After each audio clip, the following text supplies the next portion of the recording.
रची जा चुकी है साजिश तिल्दा नेवरा के किसानों को बर्बाद करने की, मजदूरों को तबाह करने की। भाजपा के सत्ताधीशों और उद्योगपतियों की सांठ-गांठ, गांव की चरागन जमीन, किसानों की जमीन, गांव का पानी, नदियों का पानी और आने वाली पीढ़ियों के भविष्य को निगलने पर उतारू है। तिल्दा नेवरा क्षेत्र जहां किसान अपनी मेहनत से धरती को सींचता है, तिल्दा नेवरा क्षेत्र जहां गांवों की पहचान खेती, पशुपालन और श्रम से होती है, आज उसी क्षेत्र को उद्योगपतियों के हवाले करने की साजिश रची जा रही है।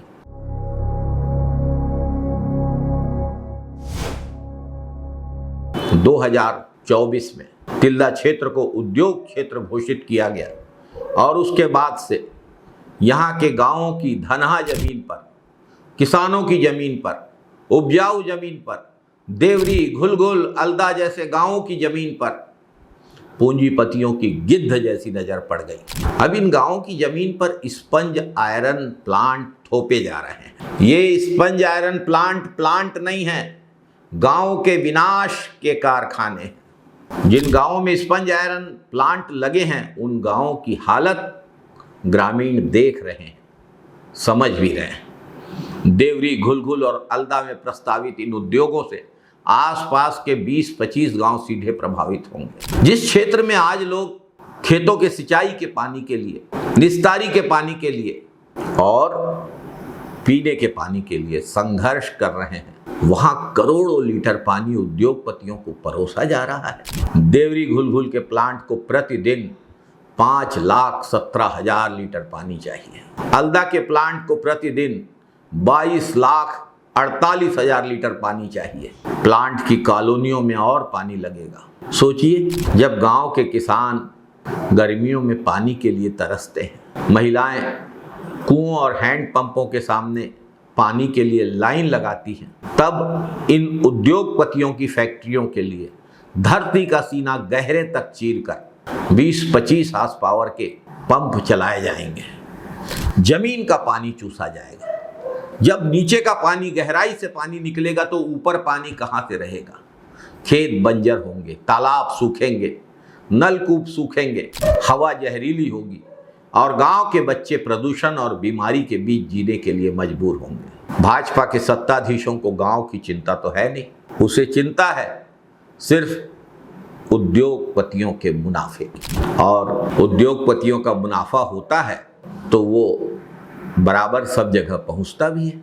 209 करोड़ रुपए की भारी भरकम राशि स्वीकृत की गई ताकि समोदा से मानपुर और कुम्हारी डैम तक पाइपलाइन बिछाकर इन फैक्ट्रियों को पानी पहुंचाया जा सके। ये पानी तो सुहेला क्षेत्र में जाना था, गुर्रा तक जाना था। फैक्ट्रियों के लिए कैसे पानी आएगा और कैसे इन डैम का पानी जाएगा? ये तो किसान के सिंचाई के लिए बनाए हुए बांध हैं। किसान का खेत सूख जाए, पूरा सुहेला क्षेत्र भीषण जल संकट का सामना करे, गांव की मां बेटियां पानी के लिए भटकती रहें, उद्योगपतियों की मशीनें बंद नहीं होनी चाहिए। यही इन सत्ताधीशों की प्राथमिकता है। बात सिर्फ पानी की लूट तक नहीं है, जमीन भी लूटी जा रही है, संगठित साजिश की जा रही है। ग्राम सभा के प्रस्ताव में कूट रचना करके अल्दा में एनओसी तैयार की गई। देवरी में तो ग्राम सभा हुई ही नहीं, फर्जी ग्राम सभा प्रस्ताव तैयार किया गया।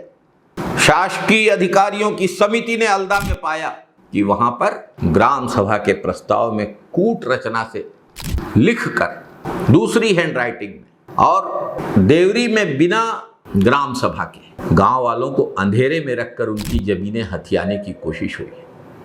सबसे दुख की बात, जो ग्राम सभा हुई ही नहीं, फर्जी, उसके आधार पर देवरी में जन सुनवाई हो गई।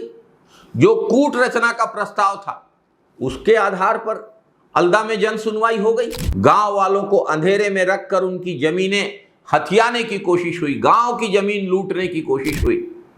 और जब अल्दा, देवरी, घुलघुल के लोगों ने आवाज उठाई, सच सामने आया, तो सत्ताधीश तानाशाही पे उतर आए। फर्जी एनओसी का भंडाफोड़ करने वाले अल्दा गांव वासियों और पूर्व उप सरपंच लखनलाल वर्मा को प्रताड़ित किया गया, उन पर मामले बनाए गए। अपनी निजी उपयोग के लिए पंचायत से अनुमति लेकर ईंट बनाने के बावजूद राजस्व विभाग ने अवैध बताते हुए छापा मारा। उन्हें अपराधी साबित करने की कोशिश की गई। 30-40 हजार 50 हजार ईंट होगी, 1 लाख ईंट का हवाला देकर दबाव बनाया गया। सीधा सवाल, क्या अपनी जमीन बचाना आप अपराध है? चाहे हल्दा में फर्जी जन सुनवाई का विरोध हो और चाहे ईंटें बनाकर, अपनी ही मिट्टी से ईंटें बनाकर अपनी ही जमीन की बाउंड्री वॉल बनाना हो, अपनी जमीन बचाना अपराध बना दिया है भाजपा की सरकार ने। राजस्व विभाग किसके इशारे पे काम कर रहा है? कौन है राजस्व मंत्री? स्थानीय विधायक ही राजस्व मंत्री है। वे जनता के प्रतिनिधि हैं या उद्योगपतियों के एजेंट? अपने ही विधानसभा क्षेत्र के लोगों पर अत्याचार, अपने ही किसानों को डराना धमकाना, अपने ही गांवों को उजाड़ना, अपने ही गांवों की जल जंगल जमीन पर डकैती मारना, यही भाजपा सरकार का असली चेहरा है। आज देवरी, हल्दा, कुम्हारी, मानपुर, सुहेला और सुहेला क्षेत्र के सभी गांवों के लोग, मजदूर, किसान समझ गए हैं कि अगर अभी आवाज नहीं उठाई गई तो आने वाली पीढ़ियों के हिस्से में सिर्फ प्रदूषण, बीमारियां, जल का संकट बचेगा। आने वाली पीढ़ियां निस्तारी के पानी के लिए, सिंचाई के पानी के लिए और पीने के पानी के लिए तरसेंगी। ये भाजपा सरकार की नीयत है। बलौदाबाजार क्षेत्र में और खासकर सुहेला क्षेत्र में बड़े बड़े सीमेंट कारखाने लगे, लेकिन उन सीमेंट कारखानों में क्षेत्र के बेरोजगारों को काम नहीं मिला। जो कुछ लोग ठेकेदारी मजदूरों में और कहीं कहीं काम कर रहे हैं, उनका शोषण हो रहा है। लॉकडाउन किया जाता है श्री सीमेंट के द्वारा और लॉकडाउन इलीगल घोषित करने के बाद मजदूरों से मजबूरन समझौता किया जाता है और समझौते के बाद मजदूर के नेताओं को साजिश रच के जेल भेज दिया जाता है। श्री दिलीप वर्मा आज 4 महीने से जेल में है। एक ही अपराध है, उन्होंने मजदूरों के सफल आंदोलन का नेतृत्व किया था। इस तरीके से मजदूरों का शोषण हर प्लांट में करने की कोशिश की जा रही है और मजदूरों की आवाज उठाने वाले हर व्यक्ति को पुलिस के झूठे मामले मुकदमों में फंसाया जाता है। किसानों की जमीनें प्लांट के अंदर फंस चुकी हैं। छत्तीसगढ़ सरकार के राजस्व विभाग की जवाबदारी है कि किसानों की जमीनें निकालें और उनका पैसा दिलवाएं।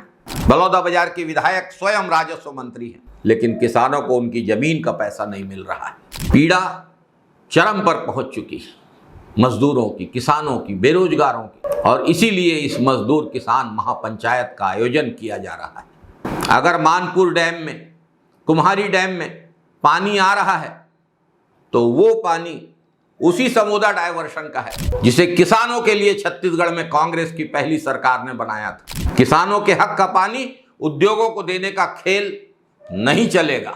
अब गांव जाग गए हैं, किसान जाग गए हैं, मजदूर जाग गए हैं।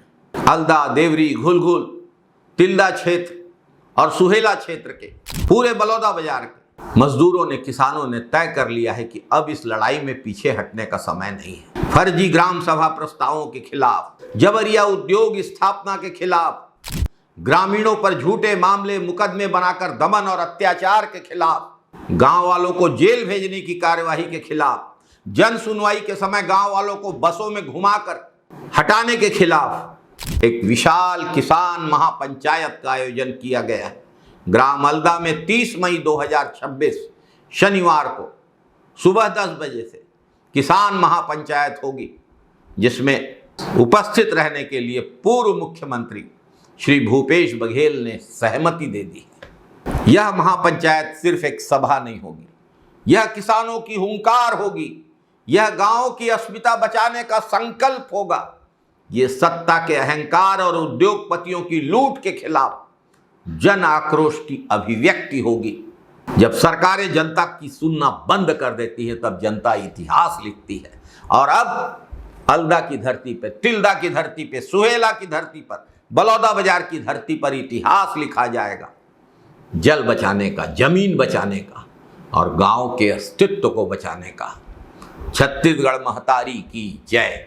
जय छत्तीसगढ़, जय हिंद।